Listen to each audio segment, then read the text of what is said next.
Hi, this is Hadi, co-president of InterPride. We're happy to welcome you to our Racism and Oppression Awareness Program. Congratulations to the makers of this initiative. Thank you for your dedication. Thank you for your commitment to the resources and knowledge. We hope this grows into a rational force that informs our collective progress. ROPE, the Racism and Oppression Awareness Program, reflects on matters related to racism and to oppression that we may be conscious of or not. ROPE is also a collaborative and positive access for us to understand issues that impact the experiences of individuals who are Black, Indigenous, and of color. Issues that are experienced generally and within InterPride. InterPride is a member-based organization. Its strengths and flaws are those of its member organizations, who elect InterPride's officers and representatives, who vote on its business matters, who decide how to act or how not to act. In this way, ROPE, the Racism and Oppression Awareness Program, provides accessible ideas and initiatives that address racism and oppression. They are good practices that we can apply to our personal lives and to our prides. Each one of us has a different learning curve, and we recognize that it's only through our willingness to understand that we can consistently work together. We hope our participation in this program improves our understanding of each other's realities. We hope it contributes to the understanding of each other's sensitivities. We hope it advances fair, kind, and constructive spaces. Let's make sure that people feel included, that individuals who have been discounted and dismissed are visible. We don't lose our visibility when others become more visible. Visibility multiplies, just like knowledge. Our collective impact is huge. It informs the media and shapes the public discourse. So let's be up to it.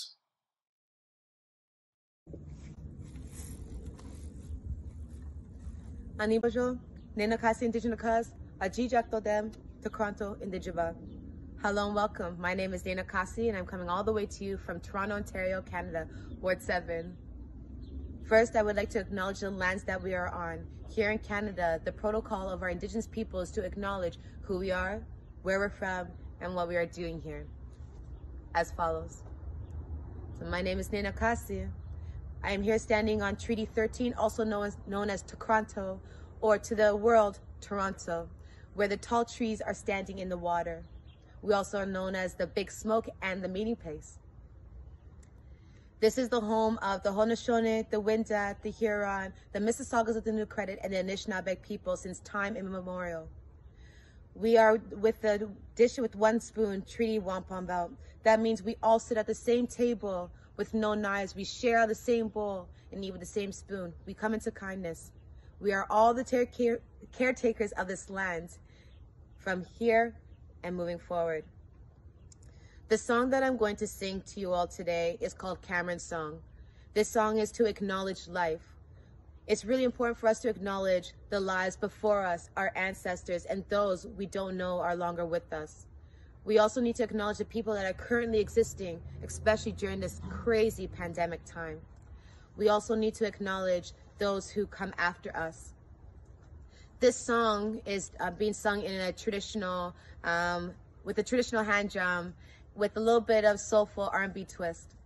A little bit about myself, quick before I get into that. I am two spirits, I am queer, I am married to a beautiful woman with 3 children.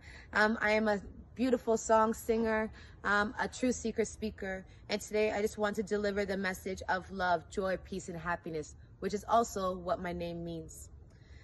Again, the song that I'm going to sing is called Cameron's Song. And I will be singing 5 rounds. 4 rounds will be in honor of each direction, north, south, east, and west.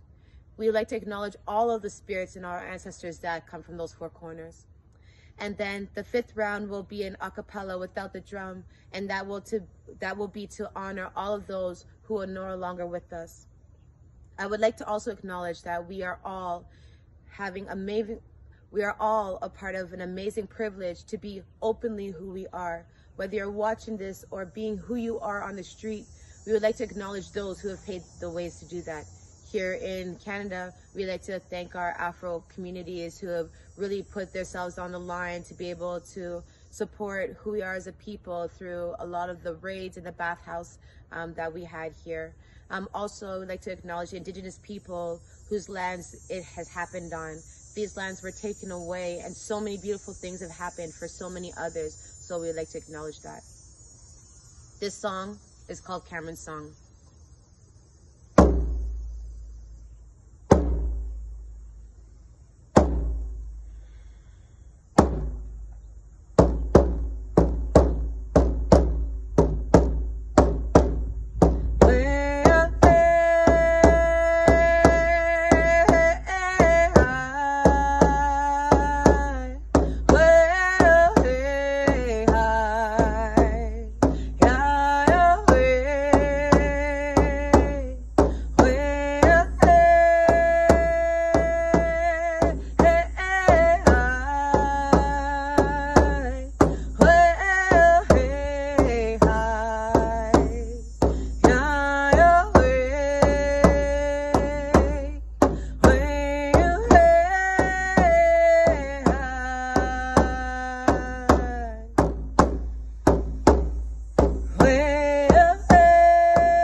Communities who have really put themselves on the line to be able to support who we are as a people through a lot of the raids in the bathhouse that we had here.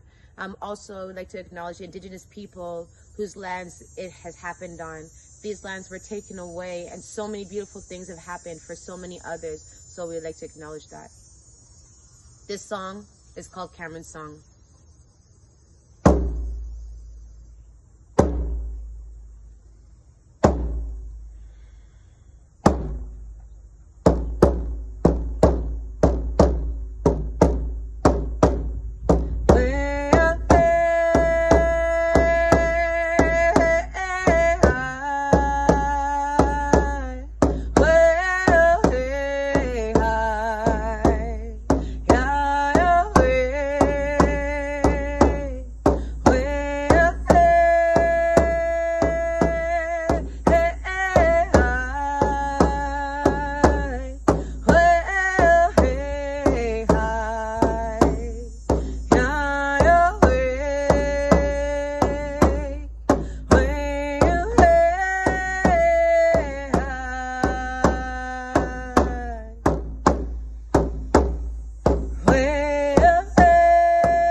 Thank you, Nenokasi, for such a grand opening to the event. InterPride has been working hard to address all marginalized people's injustices and making sure that their voices are heard not just in our organization but outside our organization as well. With this, I request Stephen Herivia, Regional Representative of Region 2 of InterPride, to read out the InterPride's anti-racism statement. Hello, my name is Stephen Herivia, and my pronouns are he, him, his. As an organization representing the global LGBTQIA+ Pride movement, InterPride acknowledges that our community is no stranger to the systemic racism against Black, Indigenous, and people of color, shown starkly through some forms of violence in their daily lives. Over the last 50 years of the LGBTQIA+ movement building, the violence against Black, Indigenous, and people of color, especially Black trans women, undeniably demonstrates ongoing structural systems of oppression and racism added to the unjust police brutality, reminding us that our work is far from done. InterPride is committed to supporting the global Black Lives Matter movement during this critical time and doing the hard work required to address all marginalized people's injustices within our organizations and communities face. To make these actions concrete with long-term impacts that will bring change within our organization and beyond, we launched our Racism and Oppression Awareness Program in September of 2020. Additionally, we have committed to directing donations received through Global Pride 2020 to support anti-racism programs by Pride organizations worldwide. We understand that we need to be a part of the solution. As we continue to work toward our vision of a world where there is full cultural, social, and legal equality, we believe this moment is especially critical. We must form broad coalitions committed to addressing the deep forms of structural racism that persistently manifest as forms of violence against Black, Indigenous, and people of color. We hold our entire board accountable and urge every member of our committees to take concrete actions by building and setting up anti-racism, anti-oppression, accessibility, diversity, and inclusion training and educational resources. We commit to providing education to our membership organizations, partner organizations, friends, families, and communities about unconscious bias and institutionalized racism. We will persistently be the people in the room that call attention to issues of social injustice. We call Pride organizations worldwide to join this movement and to take the steps needed to end systemic racism. We leave no one behind. Thank you, Stephen. Now I would like to request Kenneth Koch to brief us about two of our initiatives, Pride 100 and Young Pride Leaders. Kenneth is the founder and CEO of Global Citizen Capital and is also currently serving as the regional representative for Region 19 of InterPride. Over to you, Kenneth. Hello, everyone. Welcome to ROPE again. My name is Kenneth, and I am representing Better Together Foundation of Region 19, also known as the Asia Pacific region. I, along with Rahul, serve on the Global Advisory Council for Region 19, and we are very excited to be part of Racism and Oppression Awareness Program, what we call as ROPE. So I have two very simple objectives here today. One is to clearly speak about Pride 100 leaders, as well as Young Pride leaders, both initiatives of ROPE and to be launched for the first time at InterPride. The second one is to showcase you some videos of existing resources for the LGBTQI plus community that hopefully can give you a better sense of how to understand, network, and most importantly, embrace the changes that have been brought to us by COVID-19. In Chinese, we always have a saying called, with every crisis, there is an opportunity. So, looking to be optimistic, it is one of the most important ways of maintaining resilience in good mental health. So, on that note, I'm going to roll the first video that is about if you are an educator, if you're a student, or if you're like me, who want to keep learning no matter how young or old you are, these are some of the resources that are available online.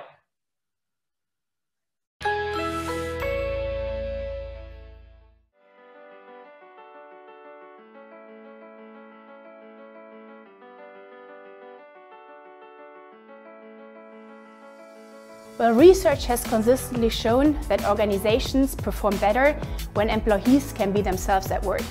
At the same time, when we talk to practitioners, we realize that LGBT+ still face a lot of issues in revealing their true identity. So the program is designed to broaden the knowledge of the participants about diversity. So a year ago, when we had the chance to host the RAM LGBT+ leadership contest, we thought that it was really also filling a gap in the European landscape of executive education. We already realized that it is important to be a role model, to be in front of people and be a spokesperson to create awareness for LGBT+ inclusion and also for diversity and inclusion of all the minorities. We still have a problem we need to solve. There's a glass ceiling for LGBT+ people, especially in the business world. And with this being the first program in Europe to cater to LGBT+ business leaders growing in their career, I wanted to be a part of this kickoff. The content has been really good so far, so really exploring some of the different elements of leadership, like negotiation skills and authentic leadership, in much more detail than maybe you get a chance to normally in your day-to-day life. I do hope that with programs like this one, we have the chance to see a more diverse leadership and more diverse teams within our companies, and by this have the chance to also influence the business and be more impactful in society. What's important to us is that we always have talent pools to find diverse talent. And I think creating this talent pool with the LGBT community at ESCP Business School is very critical in order for us to connect and find that talent. We encourage them to think about how they can broaden the type of behaviors they use and enlarge their network. So overall, I'd say that the program is really designed to enable the participants to become very effective change leaders in their organizations.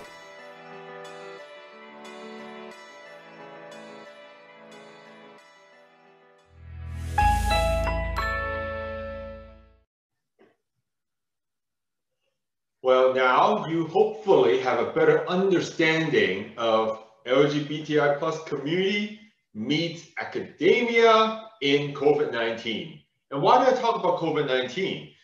Because right now in the virtual world that we all live in, a lot of information is online. When is the last time, by the way, you actually Googled a LGBTI+ event in your local neighborhood that probably can mentor and give you skills or knowledge that you may not have learned in school? I mean, don't get me wrong, I'm not going to tell you my age because that's not nice, right? But I did graduate from university more than 15 years ago, so I guess that you can figure that out. What I'm trying to say is, we spent 4 years in university. Some people spend less, some people spend more. How much do you actually remember from those 4 years? Right now, because of the internet and innovation, as long as you have a smart device, you can always learn more. So please do yourself a favor and take advantage of a lot of the COVID-19 opportunities to learn. Why do I say again COVID-19? It's because of this pandemic, a lot of universities, NGOs, corporates are open sourcing generally webinars, knowledge series, speaker events that you may not have the access to before. And you know what? And I always like to think, embrace crisis because they create opportunities. And Pride 100 is exactly one of these type of opportunities. Pride 100 essentially is a leaders list. Why do I call it a leaders list? Because it's about empowering local, regional, and international leaders who act and do instead of just talk. So we will start opening the nomination for Pride 100 leaders globally. There is no experience limitations. You don't have to have finished certain schools. You don't have to be in a certain role inside a company or corporate setting. It's about the little things and the medium size and the huge things that you have done during COVID-19 to help your local community to be more resilient and healthy and mentally happy. So before I get into the Young Pride leaders, I want to show you a next video clip, which is some event I attended last year in Toronto, talking about LGBTQI plus leadership and having a fun event to help each other out. Clearly, this year is all virtual, but I want to play this video so you can get a sense of when we do get back to normal, what are some of the leadership panels and events that you can join to enrich yourself.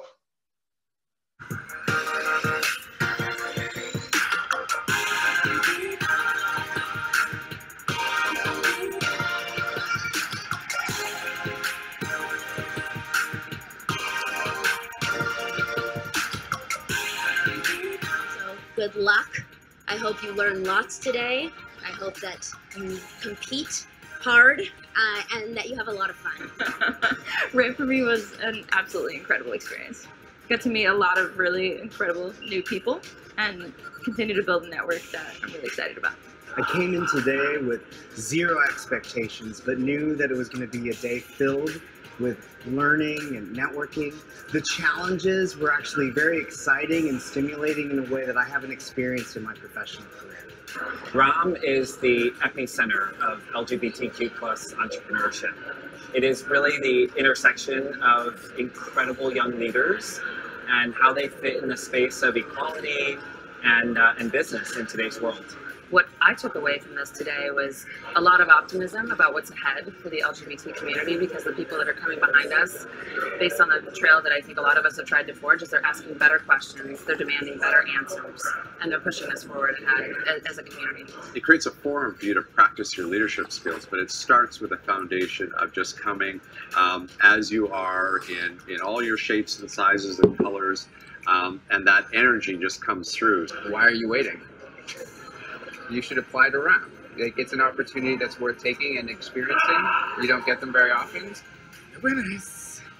Salar! Congratulations!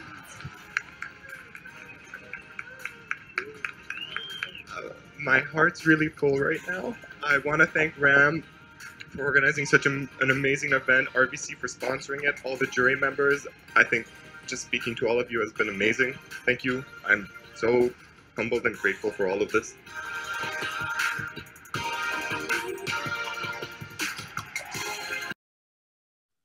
See, wasn't that fun? Well, if you saw me, which you should if you have eagle eyes, it was such a great ambiance because you get to surround yourself with those who are passionate to make a difference and frankly speak probably a more common language than most.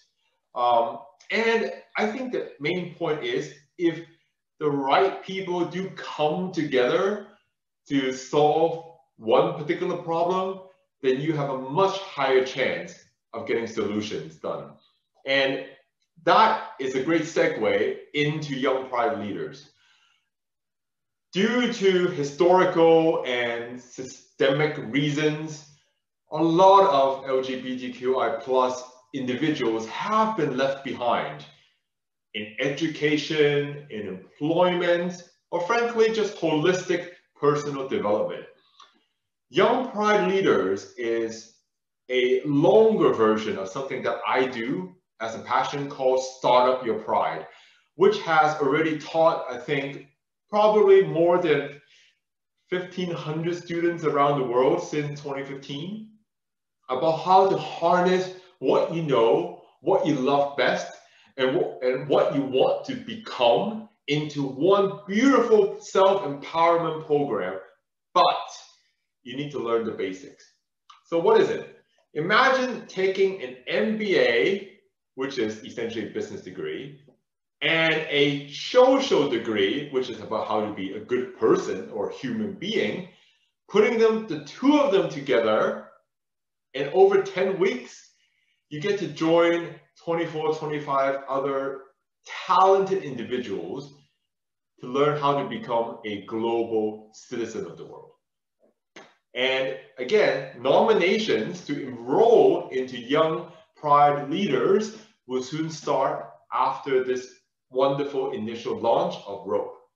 And my last video for you today is I was very blessed to be invited to a roundtable hosted by World Economic Forum, which had the likes of GLAAD, HRC, lots of what I would call leaders, real global leaders in diversity, in inclusion, and more importantly, in their passionate advocacy for equality for the LGBTQI+ community.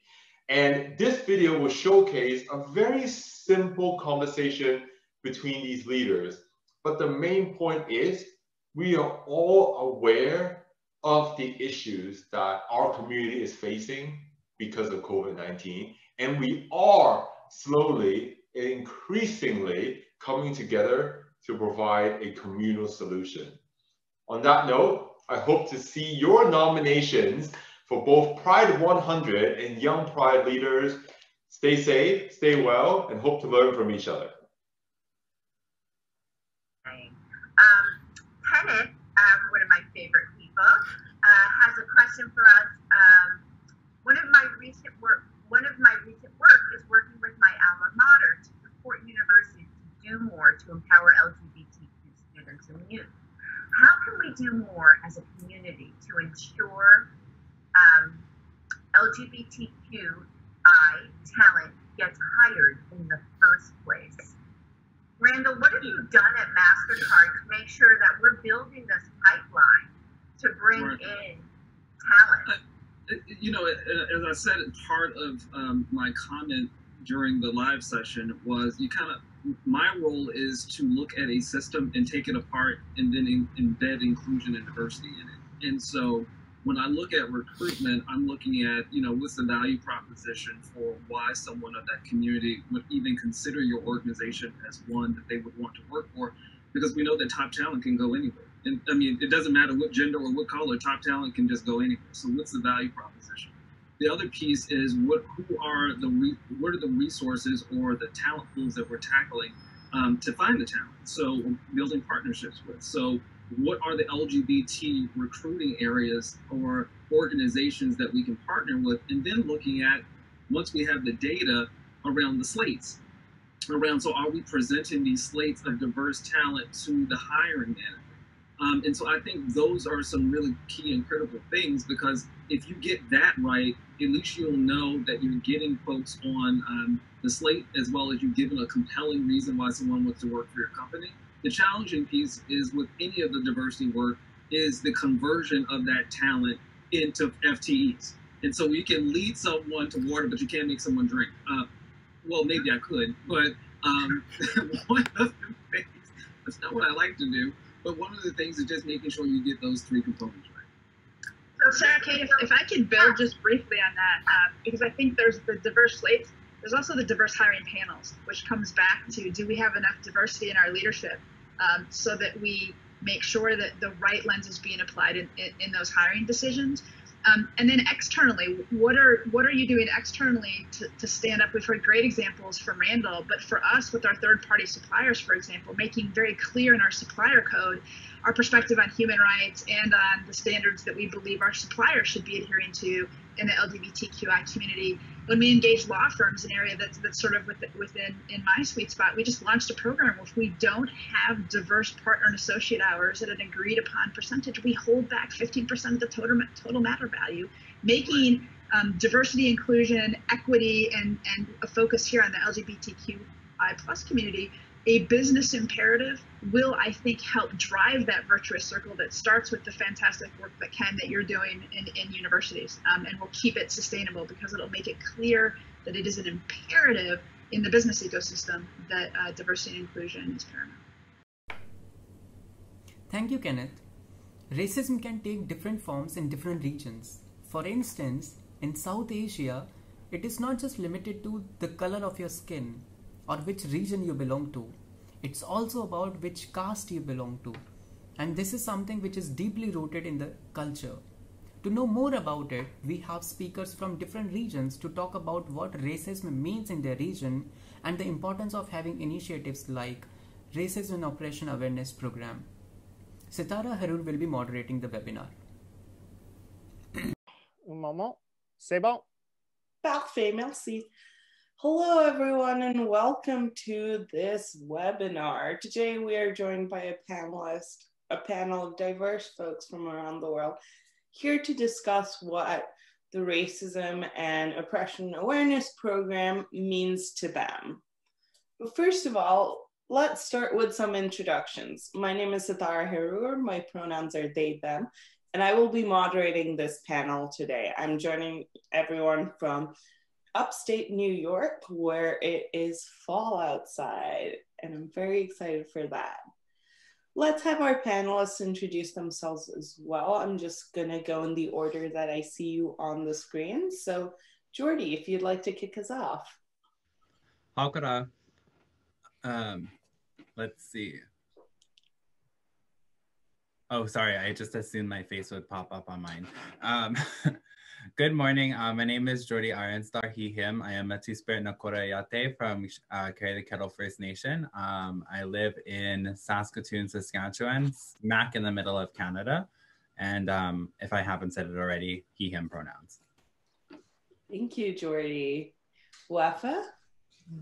Bonjour, hello. Je m'appelle Wafa, je viens de France et d'Algérie. J'ai les deux cartes d'identité, les deux passeports. J'ai pas besoin de visa pour aller en Algérie ni pour aller en France. Et je suis aussi une personne de genre atypique, asexuelle et handicapée. D'ailleurs, je suis venue accompagnée de ma proche aidante. Merci, Wafa. Zaina? Hello everyone, my name is Zaina Ratti and my pronouns are she, her. I am the first POC chair of Oxford Pride, and in my spare time / full-time job, I'm an LGBTQIA+ race and ethnicity hypnotherapist. Thank you. Martin? Hi everybody, I'm Martin. I'm from China AIDS Walk. I organize AIDS Walk events in China. And I'm currently based in Beijing, but tonight I'm in a hotel room that's like 1 hour away from Beijing. I was scouting for a venue for training next month.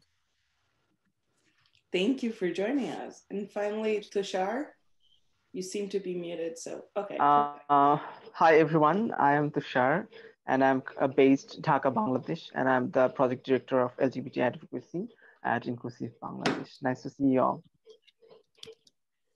All right, thank you so much. Just to get us started, I'd like to ask all of you to answer the question, what is the importance of the Racism and Oppression Awareness Program? What does it mean to you? Let's mix it up a little bit. Martin, if you'd like to start. Okay. Since I've been running China AIDS Walk for about 4 years, I took it from others. And I find the oppression issue we are dealing with here is people living with HIV and also the LGBT community in general in China, since people still have this stigma and a lot of fear towards people who are HIV positive. In many cases, they are LGBT. More specifically, they are young gay men or bisexual men. So I think that's the society really tries to push people away. They don't want to include them. So that's how I say it's important to do something to fight against the discrimination and the stigma around LGBTQ and people living with HIV. Thank you. Jordy? Hi. So the Racism and Oppression Awareness Program, I think, is definitely a well-needed thing when I think about from a Canadian context, or even you could speak about the U.S. as well. We're kind of in North America, a melting pot of different cultures. And from my perspective as a Canadian, this year has been very significant when it comes to racism, because we are like smack in the middle of the Black Lives Matter movement, as well as that something that has not been highlighted a lot is the racism towards Indigenous people when it comes to the police officers, the RCMP. Right now, like currently, my relations on the East Coast are dealing with really like a full-on race war. Like at the end of the day, that's what it is. When it comes to the Mi'kmaq people trying to exercise their inherent treaty rights to fish, which they do for a living, like that's their livelihood. And we have settlers that are protesting, that are literally like lighting their equipment on fire, making barricades. I have a cousin who lives in Kittaconzebe First Nation out in, which is in Quebec, and we have they are also barricading to protect their wildlife and protect the animals within their reserved lands from hunters. So to see all of this like kind of environmental protests going on, and to see which sides of the lines where our police officers and the RCMP officers lie with, it's certainly not with people of color. And it's a really shame. But furthermore, but speaking specifically that would, for InterPride, when we're dealing with, or not dealing with, but we're a community of queer folks. And when I think of the 2S LGBTQ communities within North America, there is like definitely a segregation that goes on between cis white males and people of color. And I really love to see at any level these conversations continue to happen. Thank you. Thank you. Sena, how is the situation in the UK? How does this connect?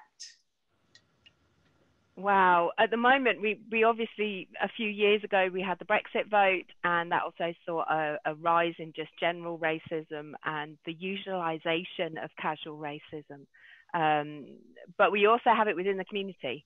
And I think that we are being foolish if we don't acknowledge that kind of in the last Stonewall survey said that 60% of Black people within our community had experienced racism and discrimination. And, I see that for myself when I'm going into places and I'm not finding any belonging, and neither am I finding anybody who's even slightly experienced what I might have experienced, whether that's as a bisexual, feminized, socialized person, or as a bisexual in a heteronormative marriage, or as someone who identifies from the African diaspora. There are so many places. I went to a conference and they asked for a picture of people who identified from a minority, and there was 2 people in the room.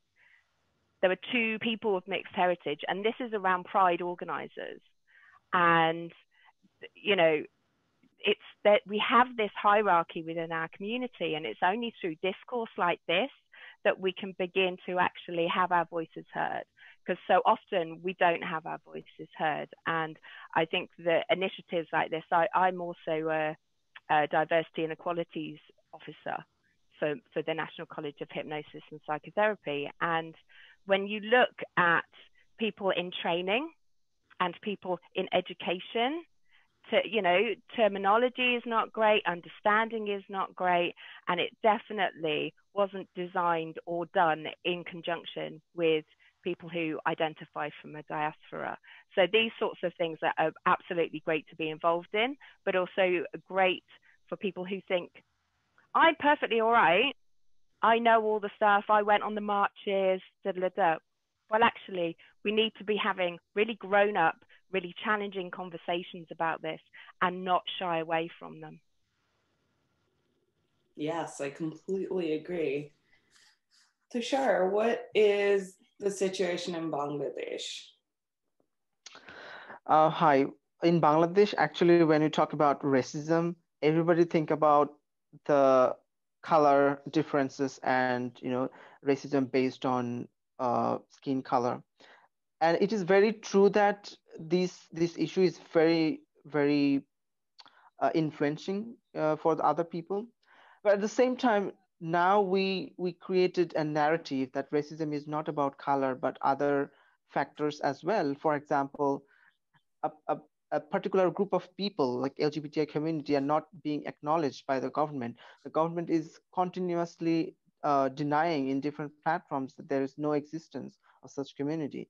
So, creating systematic oppression and denying one particular group of people's existence in the society is racism. There is also, we see that different kind of discriminatory behavior of the state on different gender identity. For example, the government acknowledge that there are intersex people, but they do not acknowledge transgender people. So that is also a kind of racism that we are facing. And a part of that, we also see the discrimination between gender rights and different employment issues, and also social benefits. For example, during the COVID, the government actually helped ordinary people through different economical package, and the social welfare ministry allocated like 10 crore Bangladeshi taka to send people of marginalized community. But in that one, there was no mention of LGBTI community, and though there was mention of transgender or hijra community, but we have seen that the allocated budget for specific for hijra community was not there. So we do not know how much money the hijra community actually got.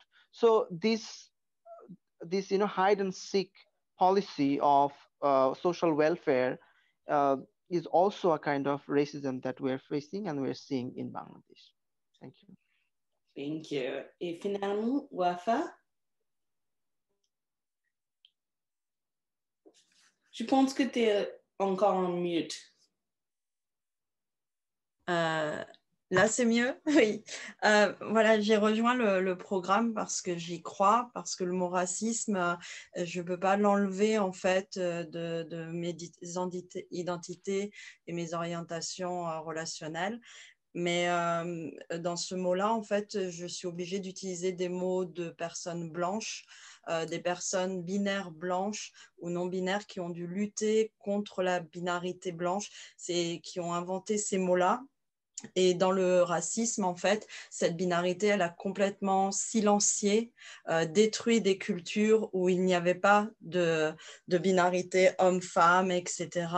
Et c'est ce pourquoi je lutte, en fait. Le fait de désinvisibiliser ce qui s'est passé, de retrouver mes mots. Et le problème, c'est que, par exemple, je dis asexuel parce que le mot en algérien n'existe plus ou a disparu.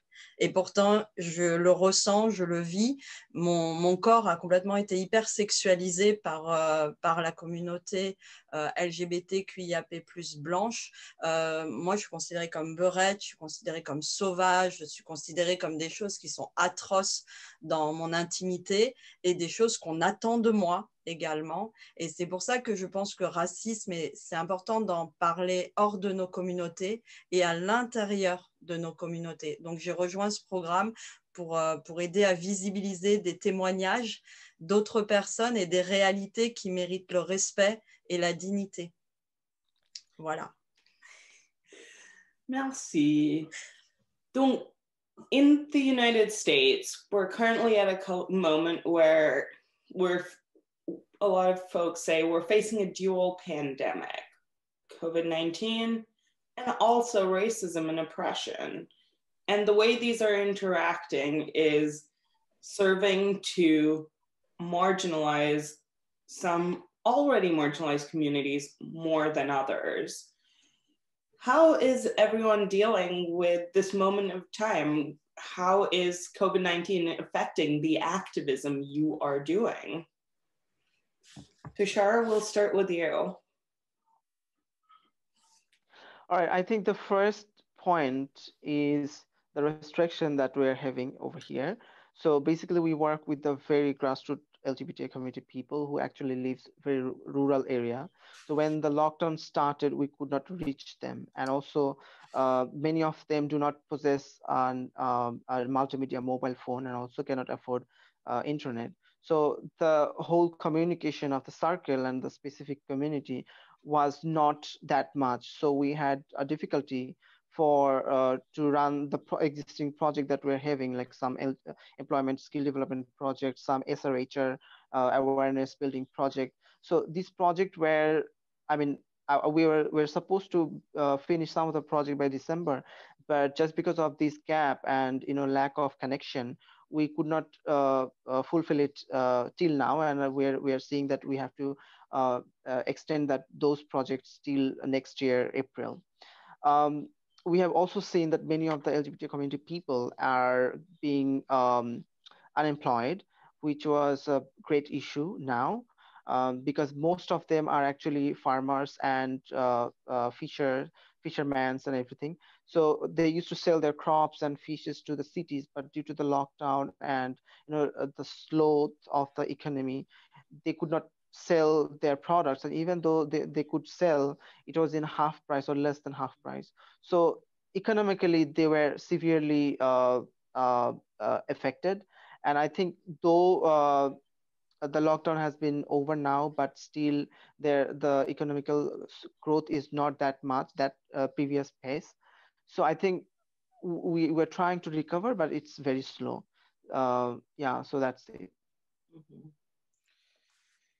Zaina, I know the UK is going into a second lockdown now. How is that changing things? Yes, it's changing things for everyone across the board. This year we had to take the difficult decision. We usually have Oxford Pride in June, end of May, beginning of June, and so we cancelled that.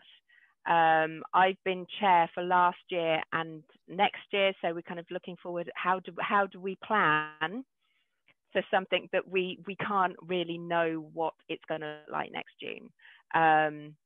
So I've had members of my committee, and all of the committee are volunteers that have lost their jobs and have had to move and have been displaced.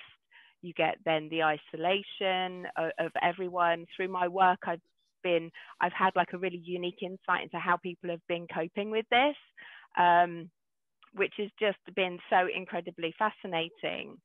That my clients are amazing, and we've all been through so much this year.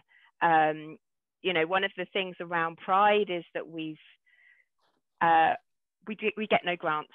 We run Oxford Pride purely on donations and sponsorship. So last year we had no sponsorship. We had 2 sponsors. So we were about £20,000 down.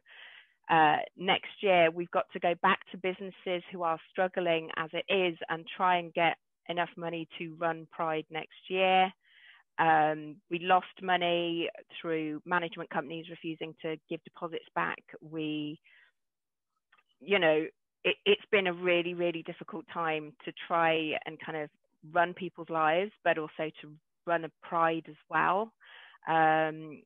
We've seen the discrimination. I am co-host of a podcast called Beyond Monogamy with Zaina and Jonathan, and we've seen lots of discrimination around people who practice polyamory and CNM because of the household rules. So that's further increased isolation of people from their polycules. It's going to have very, very long-lasting mental health effects for not only our community, but for everybody worldwide for some considerable time to come, unfortunately. Ouais, je sais qu'en France, il y a aussi quelques problèmes avec des attaques terroristes sur des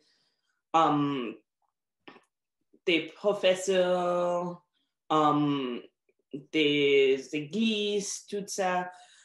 Comment ça change la situation avec des complications de Covid pour la communauté LGBT et aussi les franco-algériens? Alors, c'est assez simple. Les franco-algériens, c'est un peu compliqué parce que il y a eu la guerre d'Algérie et qu'on a gagné la guerre d'Algérie, j'adore le dire. Et qu'à l'époque, en fait, on a surtout gagné une guerre où il y avait deux sortes de citoyens, les Français et les sous-Français, c'est-à-dire les Algériens qui avaient leur carte algérienne mais qui n'avaient pas tous les droits que les Français. Moi, je suis en France, j'ai fait toute mon éducation en France, j'ai pas l'impression d'être une Française à part entière. Donc voilà, ça n'a pas forcément évolué dans le sens en métropole. Par rapport aux attaques terroristes, il faut savoir que j'ai été assistante pédagogique et j'ai parlé avec des élèves de 4e quand il y a eu l'attaque il y a quelques années. Liée aux caricatures, là c'est presque, on va dire, une attaque qui ravive ce souvenir aussi. Et l'islamophobie, c'est très très compliqué parce que dès qu'une personne ressemble à une personne arabe, elle est forcément musulmane. Et donc moi, c'est arrivé en 2001 avec ce qui est arrivé aux États-Unis. On a commencé à me poser énormément de questions sur peut-être une culture que j'avais ou que je n'avais pas. Mais on partait du postulat de base que c'était le cas. Ça génère de l'anxiété, ça génère des dépressions, ça génère des peurs. Moi, je suis dans un festival arabesque, j'ai un sac qui est avec des calligraphies arabes que maintenant je ne porte pas parce que j'ai peur, en fait, qu'on voit les calligraphies et qu'on m'attaque.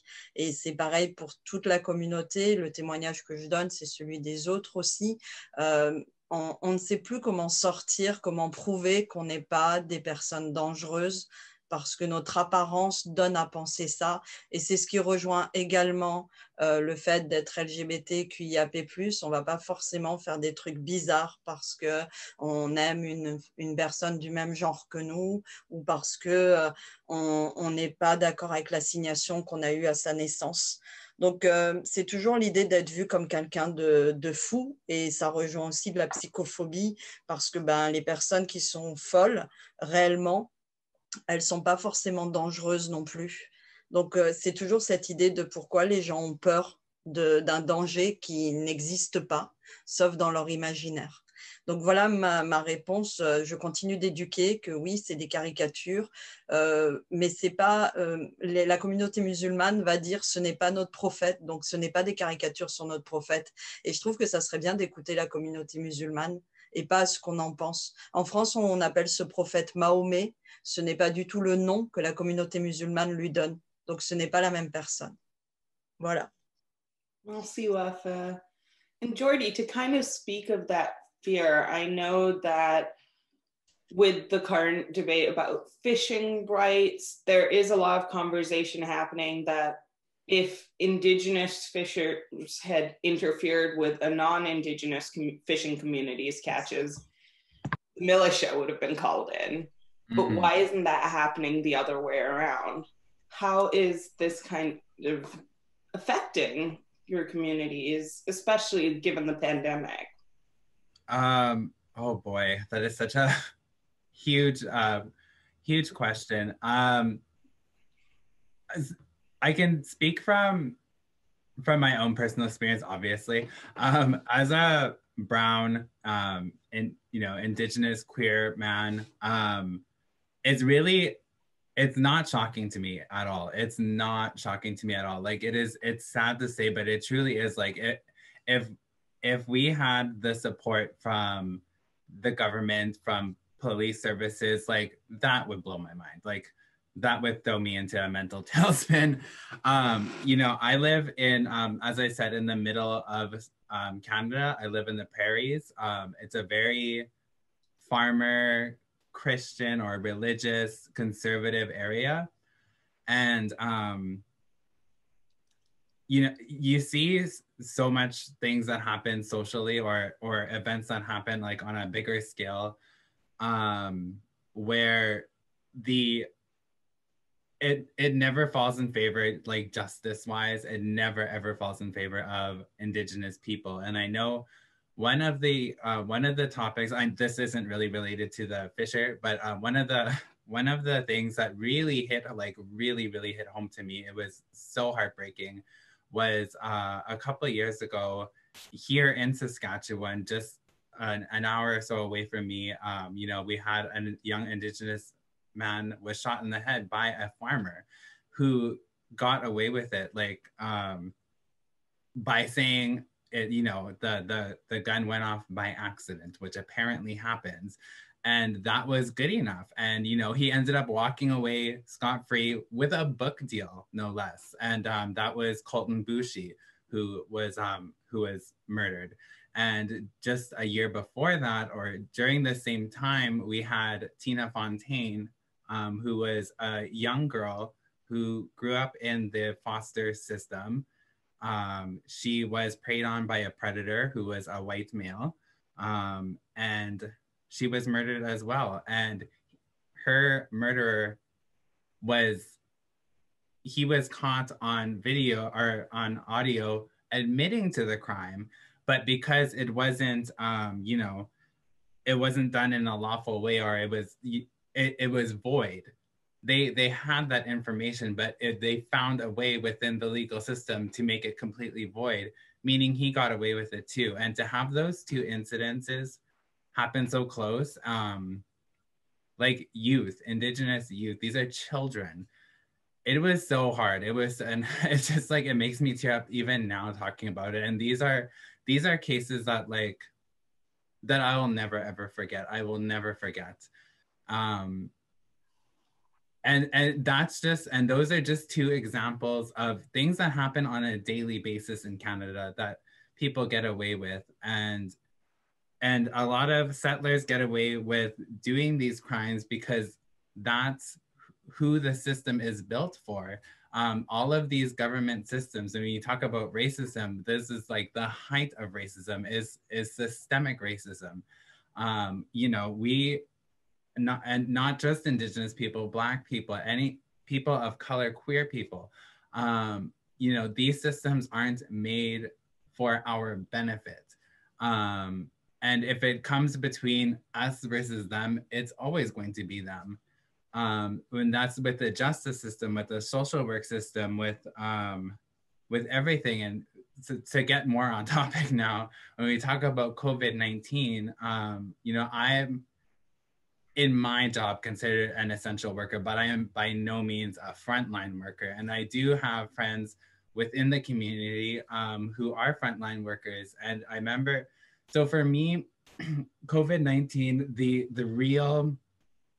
real problems, the real issues that affect our community, I haven't experienced that firsthand. And when I was told by my friends their experiences and how it, like they were, I remember I was working with a friend on a project, and then I just like completely stopped hearing from that person. They just like fell off the face of the earth. And it was because they were dealing with some real mental issues with everything that they were seeing, everything that they were experiencing. Here in Canada, our social work structures kind of shut down during lockdown, all of the community walk-in centers, which means that everybody who is living below the poverty line, people dealing with addictions, all of the underserved community members were now not underserved, they were not being served at all. And, you know, when you hear our different governments, no matter where we are, saying, you know, we're all in this together, when that's far from the truth. Like, the people who are in it together are people such as myself who have the luxury of being able to work, of being able to have a home to stay in. When I think about my brother, like my actual brother who, you know, he doesn't even have ID. Like, so therefore he doesn't have his own banking. So when the government comes up with these programs of like, oh, well, we'll give you financial assistance and throw it into your bank, or whatever, that's nothing that he can get because he doesn't even have like the bare essentials to be able to, you know, get into these systems, so to speak. So I'll leave it at that. I know I'm kind of rambling, but it's, at the end of the day, the answer to your question is systemic racism. Yep, and that is definitely a problem. Martin, would you care to comment? Especially, I know that there's been a worldwide surge of anti-Asian racism due to the pandemic. How is that affecting the work you're trying to do? Yeah, it's a very sad situation.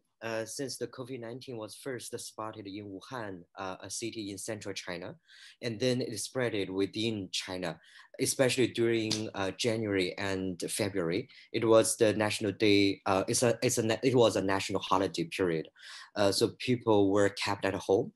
I think during that time, because we've already now I have to say we're okay here. Things doing pretty okay in China. We had a pretty awful 4 to 5 month lockdown, kind of national lockdown here. During that lockdown period of time, there were two major issues.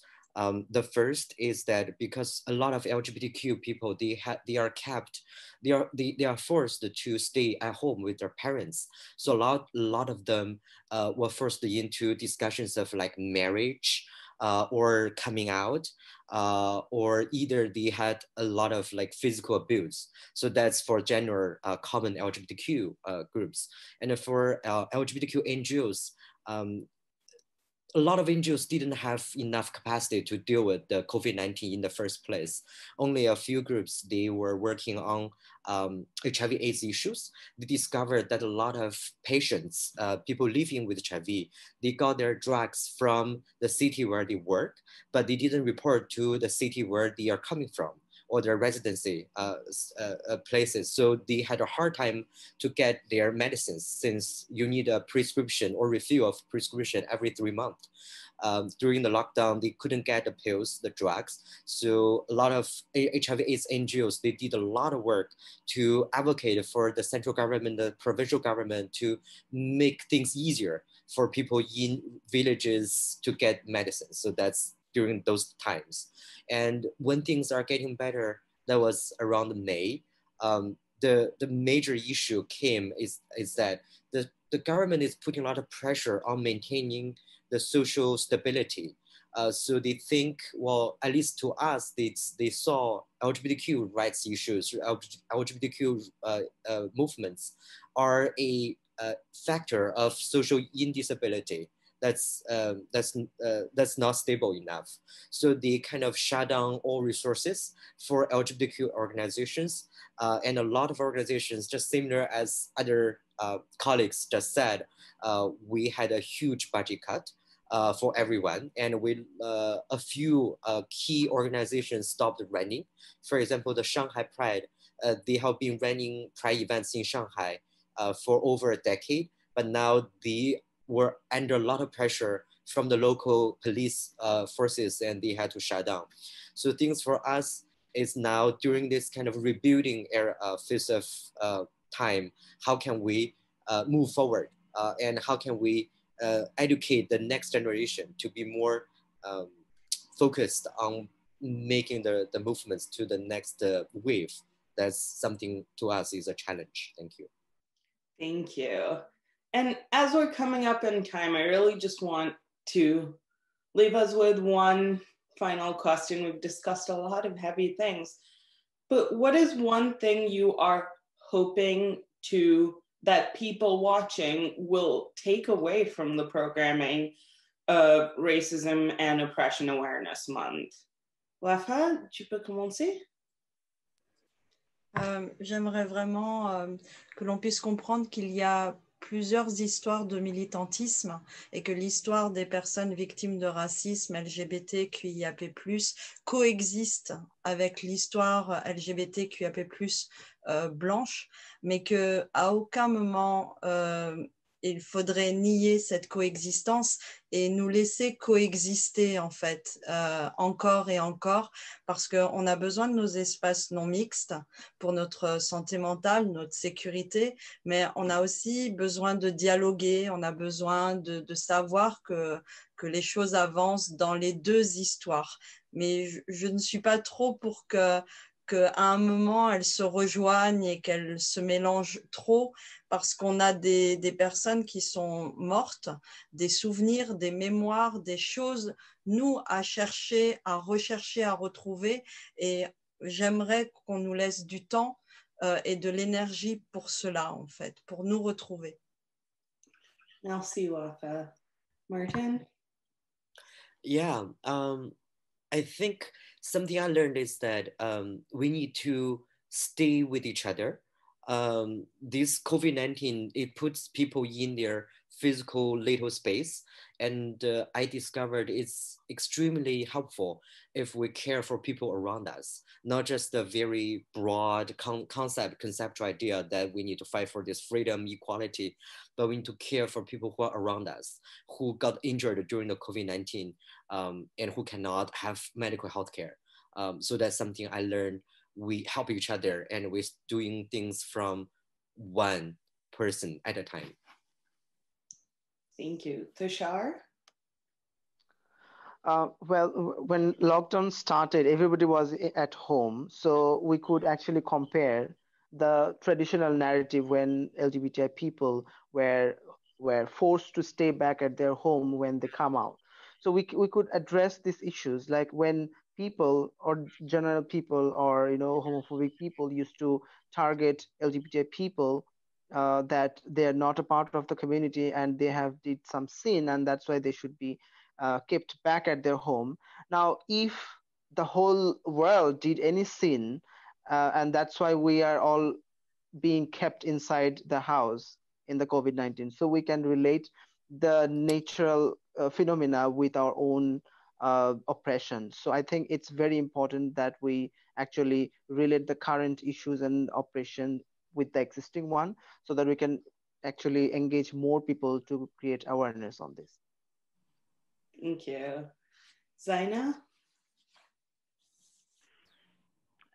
Well, I hope that kind of people can take away from this around asking questions, about educating yourself about the societal narrative, around looking at systemic oppression, of, write to your MP about the failure of the GRA review in the UK. Write to your MP about the lack of mental health care available to all. Support each other. All we can do is kind of try and change the corner of our own universes. And one person can't change the world, but if we're all doing it at the same time, then we can begin to move towards it. Raise awareness of those people who, for the next month, and this is a tough time of the year for lots of people anyway, they're looking at having to go back to families, go back into the closet. I don't necessarily like to use that terminology. I much prefer using the terminology inviting people in to your authentic self. We've got people who have been in and are looking at going into extremely stressful, possible dangerous situations, and just reach out to each other. We're all going through something right now. We're all experiencing it in different ways, but we are experiencing a massive event. And finally, Jordy? I think something that, one thing I've heard, surprisingly only recently, is something that really stuck with me, and that is the queer community is a community of communities, which is so true. A big thing that I try to do with my community work or just speaking out is I really try focus on echoing messages from other communities within the 2S LGBTQ community, and try echo voices of experiences that are not of my own, such as the trans community, the Black community. I think something that if there's something that I wish that can be taken away from this program would be really the concept of the intersectionality. We all have, which takes me back to that first community of communities. Yes, we're all queer in some aspect, but we all have our different backgrounds. And I think for me, I can say for me personally, really, and it's sad to say kind of, but really what helps me kind of keep an open mind, I truly, when I pray, I do pray every day to have an open heart and to have an open mind. And a big, how I personally do that is try find an aspect that that is, that has something in common. For example, I speak up so much about racism within the Indigenous community. I am First Nation, but within indigeneity, you have Afro-Indigenous, you have Métis, you have Mixed, you have Inuit, the Inuk.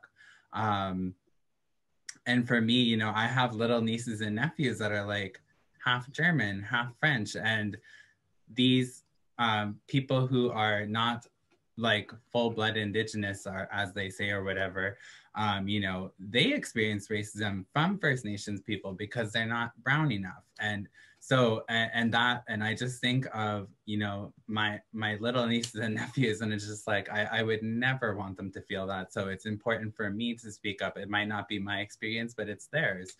And I need, as an uncle, I need to protect them. So anyways, sorry. So I at the end of the day, I wish that people would kind of to find that connection and to just see the human being in people. At the end of the day, we're all just spirits living a human existence. That's it. Thank you. Thank you so much to all of you for coming here and sharing with us today. I'd also like to thank all of our tech team, J. Andrew, Rahul, Erika, Steve, and Kenneth. Thank you so much for being open-hearted, for sharing. And I really hope that everyone manages to take away something from this program, from this webinar, and thinks about how racism, oppression function in your daily life. Thank you so much. Thank you so much, everybody. Thank you, everyone. Great job, everyone. Great conversation. Thank you, everyone. Please keep coming to the rest of the amazing programming we'll be offering as part of this. And enjoy the rest of your day, night, year, wherever you are. Bye. See you. Take care, everyone. As Martin Luther King said, injustice anywhere is a threat to justice everywhere. Let's break down these barriers that separate us from each other. Let's come together and make this world a better place for us and for the generations to come. With these lines, here we present a Waliwatu performance by Blend.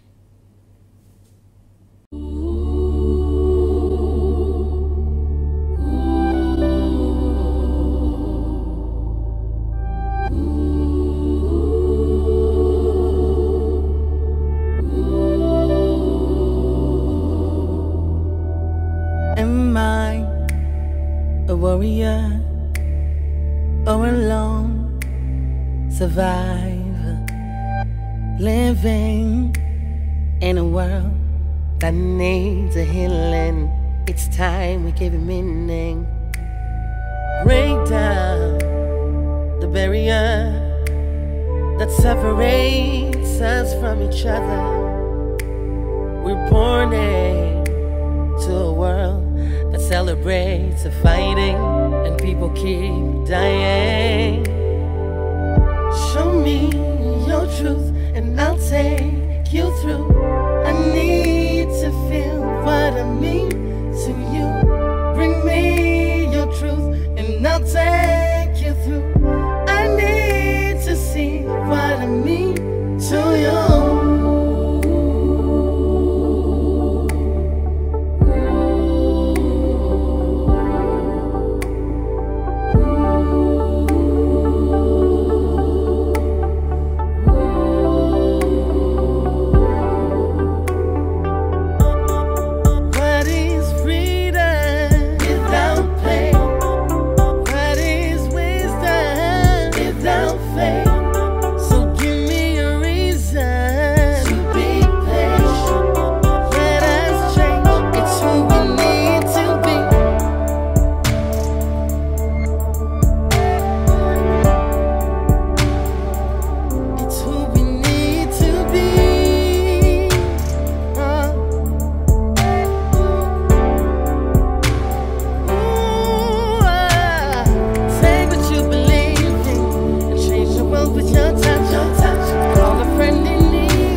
So with this, we have come to the end of this wonderful session, and I have to say this is just the beginning. We have a series of talks, webinars and sessions lined up in the coming weeks. We'll be having these webinars and sessions on every Saturday, and of course we will be updating it on our social media platforms on regular basis. Also, as already mentioned by Kenneth, we have two more initiatives, Pride 100 and Young Pride Leaders. So I would like to request and urge all of you out there to give your nominations for the same. Now, before we close, I would like to take this opportunity to thank all of our esteemed speakers, Stephen, Hadi, Kenneth, Sitara, Marine, Kwafa, Tushar, Jordi and Zaina for taking out their time, for putting forward their opinions and views on such a sensitive and serious topic and letting us know the scenario in their region about racism and oppression. I would also like to thank the technical team and organizing team for their continuous support for putting this all together and making this happen. Do follow us on our social media platforms. Facebook, Instagram, Twitter to get regular updates on all of our initiatives. If you have any questions or suggestions, please feel free to reach out to us at info@interpride.org. Once again, thank you so much everyone. This is Rahul Upadhyay signing off for the day. Take care and see you next week. Namaste.